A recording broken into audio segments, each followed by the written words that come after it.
Hold'em Masterclass numéro 44. Piéger un adversaire super agressif. Dans le cadre des stratégies de sit and go, l'image à la table est un facteur important. Cette masterclass vous montre qu'il est possible de manipuler un adversaire qui s'est montré très agressif dans le tournoi en jouant sur son image afin de le pousser à une relance coûteuse.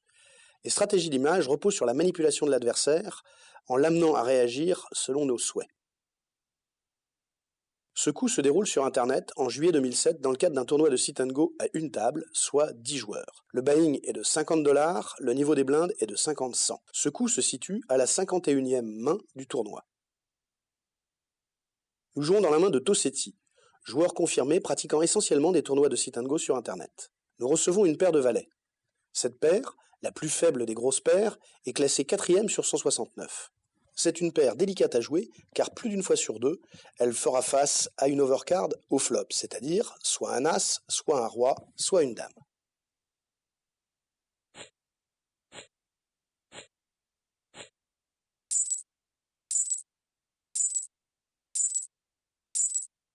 Tosetti complète simplement le petit blind en ajoutant 50.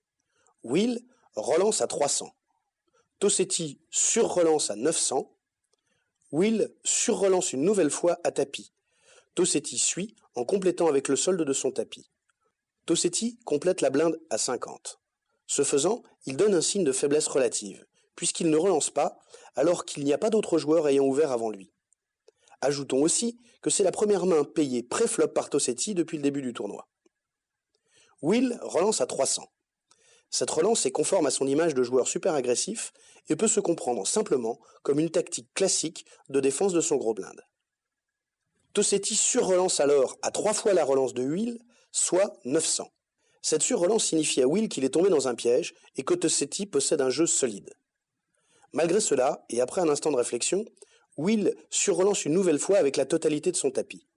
Il ne passe pas, ne se contente pas de payer pour voir le flop, ce qui aurait été une réaction normale. Il envoie la totalité de son tapis pré-flop, il cherche encore à impressionner Tosetti. Disposant d'une paire solide compte tenu de sa position, Tosetti complète avec ses derniers jetons et se retrouve ainsi all-in.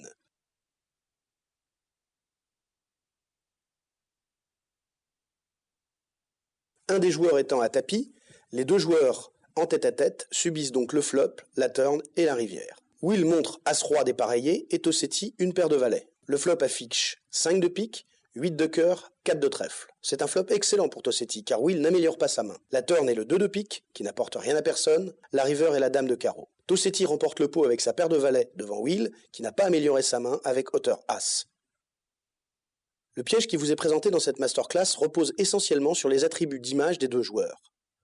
Will s'est montré très agressif durant les 50 premières mains du tournoi, en relançant systématiquement pré-flop et en arrachant quelques coups avec des enchères puissantes. Ainsi, il n'a pas hésité à surrelancer à tapis à 2 reprises. Tosetti, quant à lui, n'a joué aucune main pendant le début du tournoi. Il projette l'image d'un joueur hyper conservateur. Le simple fait de suivre en position de petit blind alors qu'il n'y a pas de joueur dans le coup est typiquement une enchère faible de joueur timoré. C'est de plus une enchère inadaptée devant un joueur agressif disposant d'un tapis supérieur. Cette situation est lue par le gros blind comme une occasion de défendre ses blindes par une relance standard de 3 fois le gros blind, soit 6 fois le call de Tosetti. Compte tenu de son image, cette relance était prévisible. À ce titre, Tosetti a joué sur l'image de Will comme sur la sienne pour paraître faible et inciter le gros blind à la relance afin de pouvoir le surrelancer et rentabiliser au mieux sa main dans ces circonstances très favorables.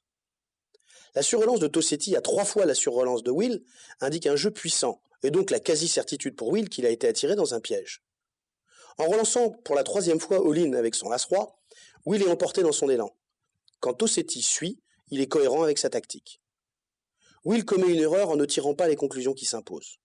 La forte relance de Tosetti indique qu'il n'est pas un joueur timoré et sa relance est donc probablement justifiée. Elle ne peut l'être que par une paire servie, et dans ce cas, la situation est au mieux pour Will celle d'un pile ou face ou coin flip avec As-Roi dépareillé contre une paire servie. En effet, il ne dispose que de 6 outs pour gagner, ce qui lui donne pré-flop 44 cartes sur 50 contre lui. Ajoutons tout de même que le tapis de Will lui permet cette enchère. Même s'il perd ce pot, il ne sera pas éliminé du tournoi. Le slow play utilisé ici est une arme efficace contre les joueurs super agressifs, même si c'est une arme à double tranchant. Soyez prudent lorsque vous catégorisez un joueur, et surtout ne le faites pas avec trop peu d'informations. Vous pourriez vous tromper et le payer cher. Souvent, conservateur signifie faible et timoré, mais ce n'est pas toujours le cas. Et quand ça n'est pas le cas, ça peut même signifier un danger encore plus grand.